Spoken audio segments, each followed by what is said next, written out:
Prelim స్టేజ్కి ఏంటంటే prelim స్టేజ్లో so you need the clear the cut off అంతే. అవును. సో మీరు 200కి 200 తెచ్చుకోవాల్సిన అవసరం లేదు. కట్ ఆఫ్ ఎంత ఉంటుంది, మన లెవెల్ ఆఫ్ యాక్యురసీ ఏంటి. సో మోస్ట్ క్వశ్చన్స్ ఏ టాపిక్ నుంచి అడుగుతున్నారు. సపోజ్ పాలిటీ అనే టాపిక్ కానీ, లేదంటే హిస్టరీ కానీ, జియోగ్రఫీ కానీ ఈజీగా ఉంటాయి. ప్లస్ మోస్ట్ క్వశ్చన్స్ వస్తాయి. సో మనం ఫస్ట్ కాన్సన్ట్రేషన్ ఫినిష్ చేయాలి. సో స్టాటిక్ స్ట్రాంగ్గా ఉండాలి. ఇది prelim strategy ma'am. So plus number of టెస్టులు చేస్తే ఏంటంటే మీరు టెస్ట్ చేసే స్పీడ్ పెరుగుతుంది. రైట్. మీరు తెలియని క్వశ్చన్లు కూడా సాల్వ్ చేయడం నేర్చుకుంటారు. సో ఇది prelim strategy. Mains is all about writing ma'am.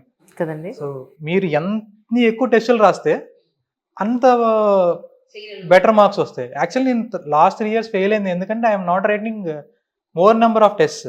నేనేమంటే ఇండియాలో బెస్ట్ ఆన్సర్ నేనే రాయాలి, అద్భుతమైన ఆన్సర్ రాయాలి, సిలబస్ను 10 సార్లు అటు ఇటు రివైజ్ చేయాలన్న దానిలో టెస్టులు రాయకుండా చదువుతూనే ఉంటాం. బట్ అల్టిమేట్లీ మీరు చదివిందంతా మీరు చూపించలేరు. మీరు ఎవాల్యుయేటర్ చూపించేది మీ కాపీ. సో ఆ copy more number of practice చేసి టెస్ట్ సిరీస్ చేస్తే మెయిన్స్. సో ఇంటర్వ్యూ వచ్చేసి ఇంకా it's about your personality. So nothing much పక్కన నుంచి తెలుసుకునే ఇన్సైట్స్ ఏమి ఉండవు. Okay. Learning about your self.